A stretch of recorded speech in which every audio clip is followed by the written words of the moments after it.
새 출발을 위하여 낡은 것과 새로운 것. 우리는 70년대를 끝내고 80년대를 향하고 있다. 대망의 80년대라는 말을 구호처럼 외쳐왔다.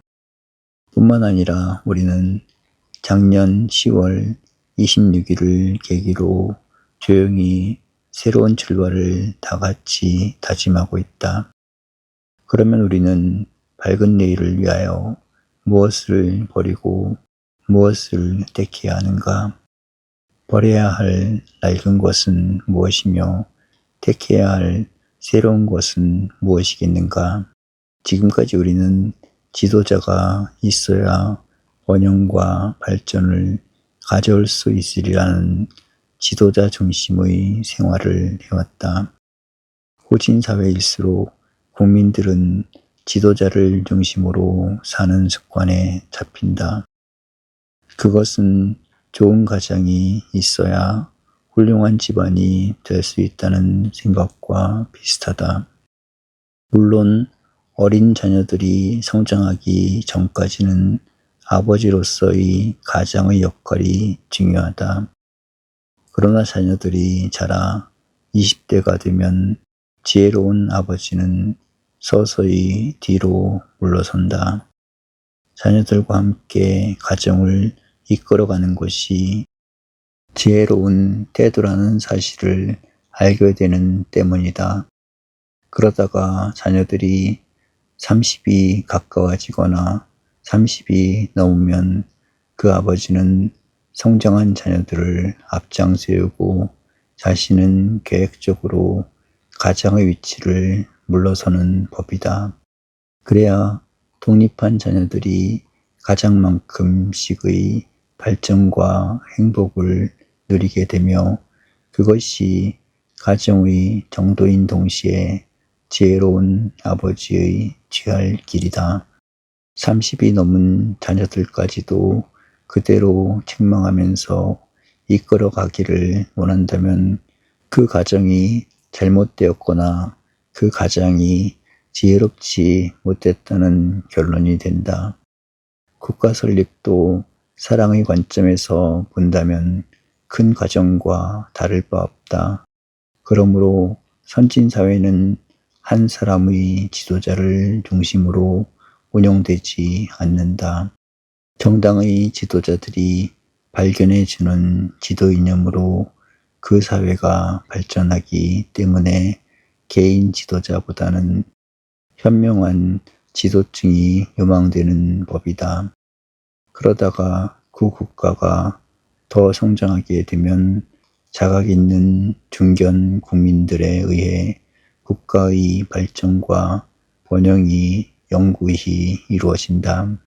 또 만일 잘못된 지도자가 자신의 주장과 신념을 끝까지 강요하든가 40이나 50이 된 자녀들까지도 슬하에 두고 살기를 원한다면 그 가정은 후퇴와 파국을 면치 못한다. 공산주의 사회의 지배자들은 죽거나 무력에 의하지 않으면 그 권좌를 떠나지 않는다. 그들은 국민의 성장을 두려워하며 국민들의 자각 있는 비판적 참여를 바라지 않는다. 공산주의 사회는 사랑이 없는 구조이기 때문에 독재와 통제를 통치의 산으로 삼아 권좌를 힘이 용납되는 때까지 유지하려고 애쓴다. 그것이 바로 역사의 불행과 심판의 원인이 된다. 그러면 앞으로 우리가 택해야 할 가능성은 무엇인가? 어떤 개인 지도자에 매달려 살려는 후진사회적 생리를 버리고 지도층의 이념을 따라 성장하는 중진사회로 발전하여 80년대 도중에는 반드시 애국적 자각을 가진 우리들 자신의 노력에 의하여 살기 좋은 조국이 된다는 신념을 굳혀야 한다. 언제까지나 늙은 아버지의 생각에 의존하기보다는 더 좋은 목적과 이념 밑에서 거국적인 역사의 창조에 임해야 한다. 많은 사람들은 지도자 A가 갔으니까 지도자 B가 와야겠고 뒤에는 C라는 지도자가 있어야 살 수 있다고 생각한다. 그것은 아직도 우리가 후진적 요소를 벗어나지 못한 증거이다. 과거에는 A라는 지도 이념으로 일해왔으나 앞으로는 B라는 목적과 이념 밑에서 전진해야 한다는 생각으로 자세를 바꾸며 번영과 발전의 책임은 우리들 모두에게 있다는 신념을 가져야 한다. 그것이 민주사회로 성장하는 길이며 민주사회가 되기 위해서는 민권의 회복과 양심 회복이 절대로 필요하다.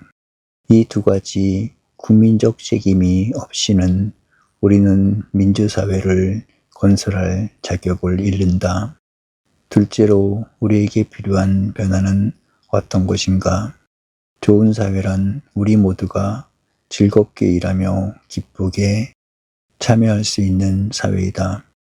공리주의가 최대 다수의 최대 행복을 제창했고 그것이 민주주의의 원천이 되었듯이 우리는 국민 각자가 선하고 즐거운 마음으로 사랑하고 동참할 수 있는 사회를 만들어야 한다.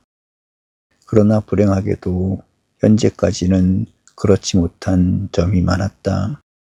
수없이 많은 젊은이들이 정부를 비판했거나 부분적인 반대를 저질렀다고 해서 학원에서 쫓겨났으며 갈 길을 잃었다. 교육 행정까지도 통제적인 방향으로 흘러 1년에 수천 명씩 되는 고등학생들이 퇴학을 당하는 일도 있었다. 국가 유사시에는 누구보다도 먼저 생명을 바쳐 국가를 수여하려고 앞장설 수 있는 수많은 젊은이들을 소외자나 좌절감의 주인공들로 만들어 놓고 어떻게 좋은 국가와 사회를 만들 수 있었겠는가. 말을 듣지 않는 자식이라고 해서 집에서 추방한 후에 부모들의 책임은 없다고 생각할 수 있는가? 만일 사랑의 행정가와 사랑이 있는 교육자들이었다면 그 일에 자족과 선의의 가치를 인정할 수 있었겠는가? 그러므로 우리는 무슨 일이 있어도 우리 사회를 등지고 어두운 뒷골목에서 선한 성장과 능력을 썩히고 있는 젊은이들을 이 이상 더 만들어서는 안 된다. 하물며 그들에게 불순이라는 정치적 악명을 붙인다면 그 역사적 책임을 누가 감당할 수 있겠는가? 그러나 문제는 이에 그치지 않는다. 민족과 국가의 앞날을 위해 진정 값귀한 일을 해온 사람들이 모두 버림받거나 잊혀진 사회를 만들면서 복된 국가와 즐거운 사회를 건설할 수 있다고 생각한다면 큰 잘못이다. 농수산부 장관은 그 나름대로의 직책과 분에 맞는 책임이 있다. 그러나 벼동자를 개량해서 수확을 올린 기술자는 왜 대우를 받지 못하는가? 문교부 장관의 책임은 막중하다. 그러나 지역사회 교육에서 민주교육의 성과를 거둔 교장의 공로는 어째서 알아주려고 하지 않는가? 지금까지 우리는 명예와 칭찬은 전부 윗사람들이 차지하고 뜻있는 일을 하는 국민들은 그늘에 묻혀 살아왔다. 언젠가는 벼동자를 개량한 기술자에게 더 고마움을 느끼는 사회가 되며 교육의 새로운 방향을 개척한 교장은 교육사에 남을 정신적 존경을 받아 마땅하지 않은가? 만일 우리 사회에서 흔히 볼 수 있는 관보나 기관의 책자들을 살펴보는 사람이 있다면 모든 풍조가 우습기 짝이 없다. 책임자들의 사진과 업적이 나열되어 있을 뿐 숨은 공로자들의 이름이나 업적은 찾아볼 길이 없다. 앞으로는 이런 풍토가 개선되어야 한다. 장관이 되기보다도 기술자가 되어 국가에 기여하고 아낌을 받으려는 사람이 늘어나야 한다. 문교부 장관이 되기보다는 교육의 이념을 실천하는 초등학교 교장이 되기를 원하는 교직자들이 더 보람을 느낄 수 있는 사회가 되어야 한다. 그래서 인격적으로 존경을 받을 수 있으며 제각기의 선한 능력을 발휘한 사람은 모두의 존경과 아낌을 받을 수 있는 사회가 되어야 한다. 한 사람 한 사람이 즐겁게 참여할 수 없는 사회가 어떻게 좋은 국가가 될 수 있겠는가? 불행하게도 우리는 권리와 의무가 공존하지 못하는 사회에 살아왔다. 윗사람들은 권리를 가지고 아랫사람들은 의무만을 가지는 불행한 사회구조에 머물렀다. 그래서 모든 기관과 직장의 윗사람들은 명령을 내리고 지시를 하면 된다. 그 일이 잘 되었을 때는 칭찬과 즐거움을 윗사람이 차지한다. 그러나 그 일이 잘못되었을 때는 책임을 지는 사람은 밑의 사람들 뿐이다. 그래서 율산 사건 때는 은행장들이 면책을 당했고 중자를 지시해준 재무부는 아무 책임도 지지 않았다. 소속기관의 지시만 따르다가도 잘못이 생기면 책임을 지는 이는 권리 없이 복종한 사람들 뿐이다. 사람은 무슨 일을 하든지 권리가 있는 곳에 의무가 있고 의무가 있으면 권리를 주어야 한다. 그러나 우리 사회는 그렇지 못하기 때문에 공무원이나 밑의 사람들은 유능한 일꾼도 못 되며 창의적인 노력을 할 수도 없다. 민주주의적 지도자란 다른 것이 아니다. 내 밑의 사람들로 하여금 즐겁게 일하고 모든 사람들의 창의적 노력을 종합할 수 있어야 한다. 그러기 위해서는 여러 가지 일들이 위에서 내리는 명령이나 지시에 그치지 않고 밑에서부터 성장해 올라갈 수 있는 풍조가 이루어져야 한다. 획일적인 사고방식이 대화를 통한 협조성으로 바뀌어야 하며 나에게는 잘못이 없다는 생각을 떠나 모두가 최선을 다할 수 있는 사회 기풍을 만들어야 한다. 지금과 같은 제도라면 유능한 중견 공무원들이 소신 있게 일할 권리가 없다.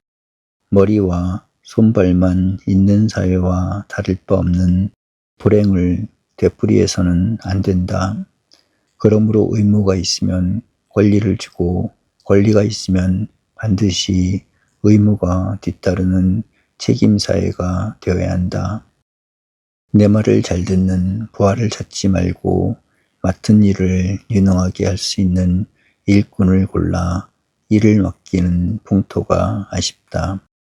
이렇게 권리와 의무가 공존하며 국민 각자의 책임이 다양하게 분담되어 즐겁게 참여할 수 있는 사회가 된다면 우리는 자연히 서로를 위해주는 즐거운 사회 풍토를 만들 수 있다.